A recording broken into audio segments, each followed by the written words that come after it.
Giancarlo, au moment du lancement de Mystidium, j'ai envie qu'on fasse un petit retour en arrière sur ton parcours, ton activité, et d'abord que tu nous expliques qu'est-ce qui t'a attiré en premier lieu dans ce métier de la coiffure.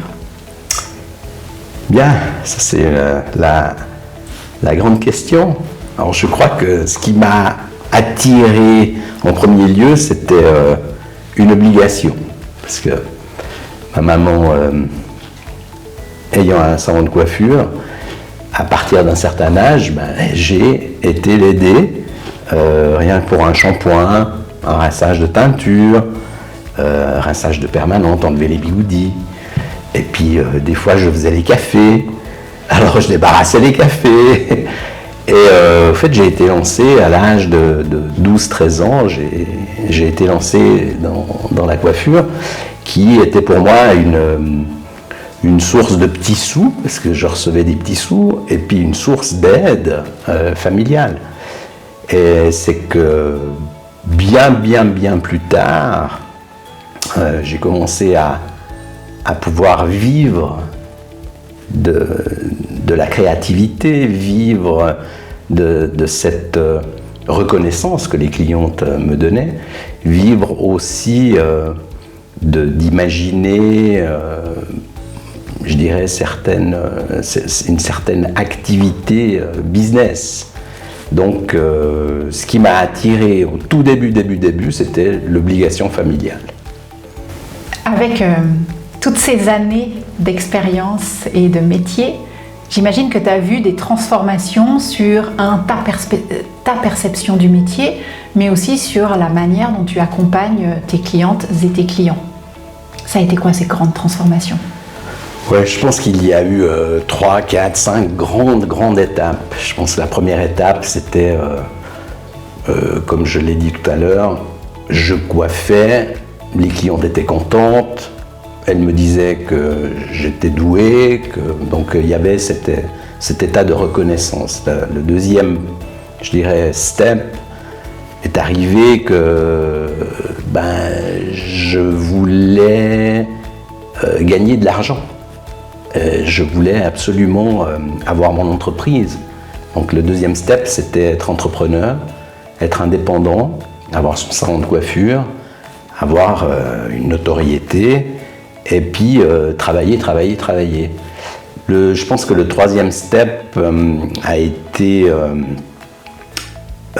un ego, de travailler un ego un peu surdimensionné, parce que bien sûr que quand on ouvre un salon, on ouvre un deuxième, il y avait une école de coiffure, il y avait tout d'un coup il y a eu 5 salons, il y a eu 5 adresses, et puis il y a eu beaucoup de scènes, énormément de scènes. En fait, on me demandait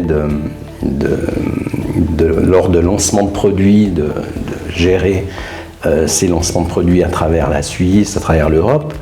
Et il est clair qu'il y a eu des étapes qui n'en finissaient plus, jusqu'au moment où je n'arrivais plus à me regarder dans un miroir, j'avais plus envie de mentir. Parce qu'il y a eu énormément de mensonges, il y a eu énormément de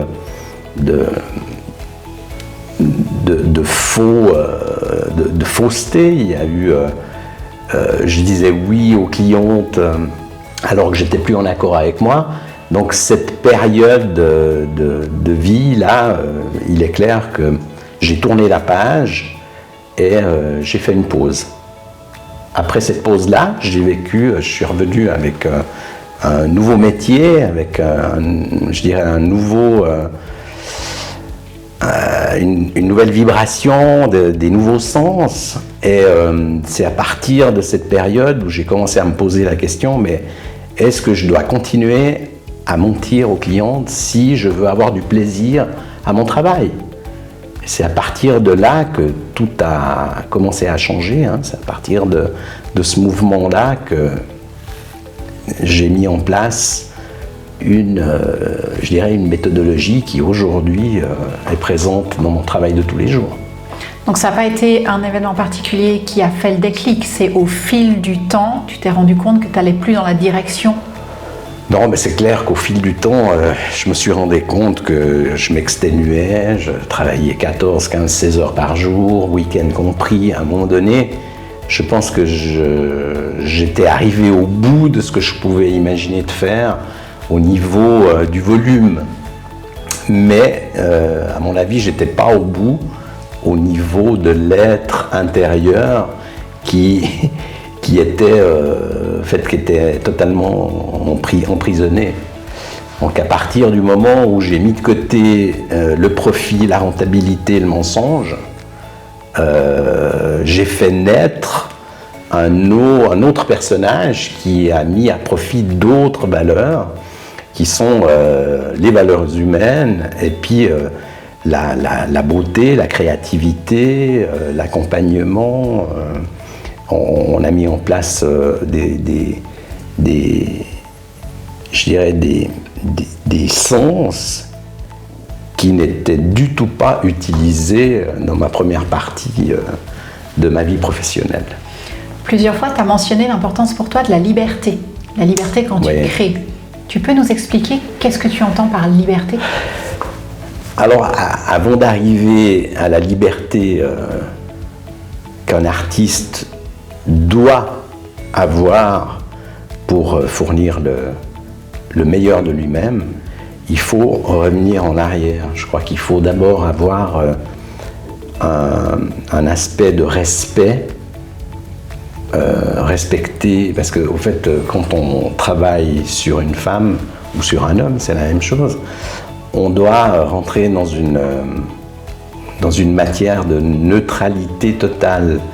Dans une première discussion, on doit être vraiment très neutre et on doit être en syntonisation totale avec cette fréquence, avec l'écoute, avec tous les sens qui sont en éveil pour être en accord et atteindre la confiance. Une fois qu'on a atteint le niveau de la confiance, là, on est avec la cliente. Tout d'un coup, on entrevoit la liberté. La liberté artistique, la liberté de créativité. Et c'est ça qui nous donne du plaisir.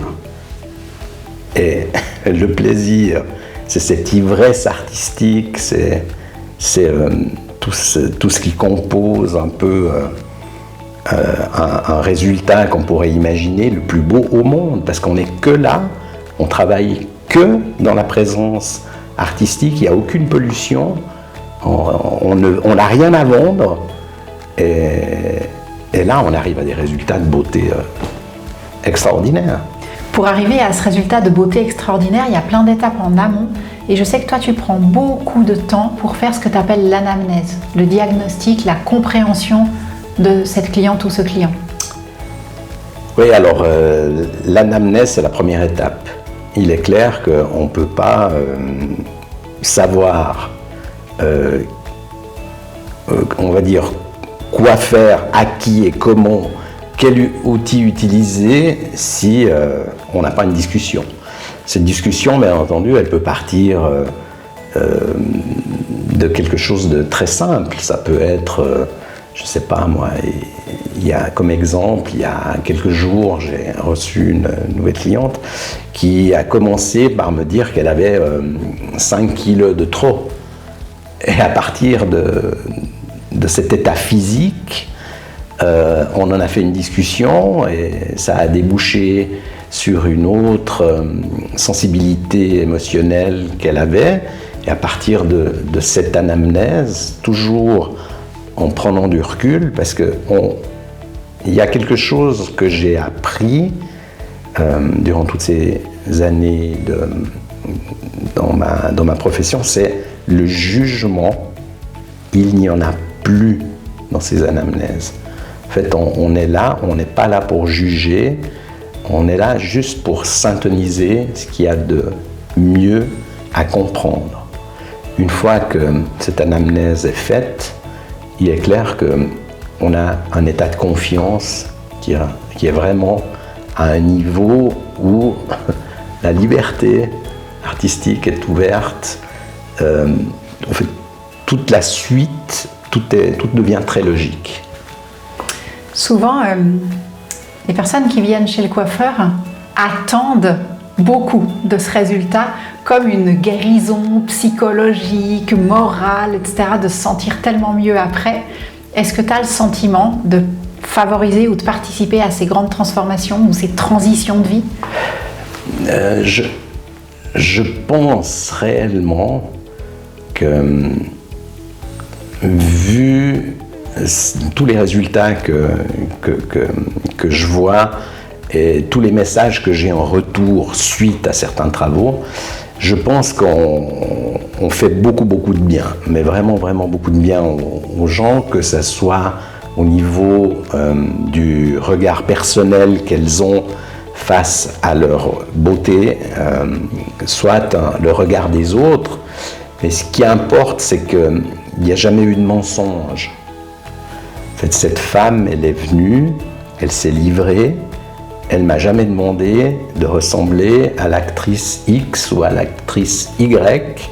Elle ne m'a jamais demandé de ressembler de faire une pixie version 2 avec la frange longue, avec la frange courte. En fait, il n'y a aucune demande. Elles viennent dans un cadre qui est sain, qui est serein, et puis je pense qu'elles repartent aussi sereinement qu'elles sont rentrées. Si tu devais le dire en une phrase, qu'est-ce que ça révèle pour elles d'être dans une fusion, dans une écoute, dans plus de vérité? Moi, je pense que c'est quelque chose qu'on peut facilement comprendre. C'est une beauté intérieure qui est révélée à l'extérieur. Ça s'arrête là. Après... Maintenant qu'on a évoqué ce que ça change pour elles, qu'est-ce que ça change pour toi de travailler ainsi? Je pense que j'atteins un état de plaisir. Et il y a aussi de donner à cette femme ou à cet homme une signature qui lui appartient. J'ai donné pendant plus de 30 ans des signatures qui m'appartenaient. C'est-à-dire que je décidais la coupe, je faisais la coupe mode, c'était des collections que j'allais apprendre à Paris. Et puis, on faisait la collection XY, mais c'était pour moi que je le faisais, que je réalisais ce genre de travail. Et je trouve que dans cette méthode de coiffure multidimensionnelle, on a toute la dimension de la cliente qui est prise avec ses valeurs, avec ses attitudes, avec son regard, avec ses pensées. En fait, tout est réalisé en fonction que l'alignement final, ce soit uniquement pour la cliente, et on a un plaisir fou à révéler cette beauté-là, parce que pour moi, elles sont toutes belles. Toutes, qu'elles aient 75 ans, voire plus, parce que j'ai des clientes qui ont plus... un âge plus élevé, et j'ai des jeunes. Donc pour moi, c'est le plaisir que ça apporte. C'est vraiment un plaisir incroyable de pouvoir révéler cette beauté à ce moment-là sur cette femme-là, qui ne sera pas la même chose dans 4 mois, ou dans 5 mois, ou dans 6 mois. Donc ça change tout le temps. C'est fantastique. Avec Mystidium, il y a 2-3 secrets de fabrication. Notamment, tu coupes dans le silence. Oui, alors la coupe multidimensionnelle ou la coiffure multidimensionnelle, il y a des règles. La première chose, c'est que il y a un tirage de cartes, des cartes que j'ai écrites avec ma femme Célia et une amie Sylvie. On a donc un jeu de cartes. Il faut commencer par le tirage de cette carte sur un miroir où je pose un linge. Et la coupe est créée jusqu'au séchage dans le silence total. Donc ça, c'est une des règles de fond. C'est une fois qu'on a gérer l'anamnèse, une fois qu'on a dit ce qu'on avait à se dire, que la confiance est là, il y a cette carte qui est tirée devant un miroir qui est plus un miroir et dans le silence total, jusqu'à la fin du travail. La méthode Mystidium, c'est d'abord une nouvelle manière, une nouvelle façon de coiffer, mais c'est aussi une méthode que tu as envie maintenant de transmettre. Pourquoi avoir envie de la transmettre plus loin? Parce que je pense que je dois avoir une fibre Bon, déjà, j'ai eu une école de coiffure où j'ai transmis pendant plus de 20 ans, et je pense que l'après-Covid a généré toute une clientèle qui ne se retrouve plus en demandant des copies de coupes d'acteurs ou de chanteuses. Donc ces femmes-là, je suis certain qu'un travail de coiffure multidimensionnelle peut intéresser cette clientèle-là. Et l'après-Covid aussi a généré, je pense, des coiffeurs qui ont plus du tout envie de ne pas être libres, de ne pas être créatifs et surtout d'avoir peu de plaisir. Donc je crois fortement à cette méthode de Mystidium Hair Academy qui va présenter ces formations-là, et je suis très très content de pouvoir être le formateur de cette nouveauté. À tous les coiffeurs qui sont en train de regarder cette interview, ils vont se demander, est-ce que ça s'adresse à moi? À quel type de coiffeur s'adresse la méthode Mystidium? Je pense que ça s'adresse à tout le monde, parce qu'on n'est pas en train de leur apprendre à couper des cheveux. On est en train de générer un état de vérité de qui est qui. Je veux juste remettre l'église au milieu du village, c'est que si on apprend la coiffure et si on choisit ce métier, c'est parce qu'il y a deux raisons fondamentales. La première, c'est qu'on aime l'humain, puis la deuxième, c'est qu'on aime créer. On aime le côté artistique, on aime le côté beauté, on aime le côté mode. Donc, dans le fond, toute personne peut travailler ce que Mystidium Hair Academy propose, parce que tout le monde est capable d'aimer l'humain et puis de se recentrer sur ce côté plaisir, sur ce côté liberté artistique. C'est juste qu'il faut apprendre la méthode. Giancarlo, merci beaucoup d'avoir pris le temps de répondre à ces questions. Merci beaucoup d'avoir réfléchi comment réinventer la coiffure, et surtout plein succès à Mystidium Hair Academy. Merci Sachine, merci beaucoup.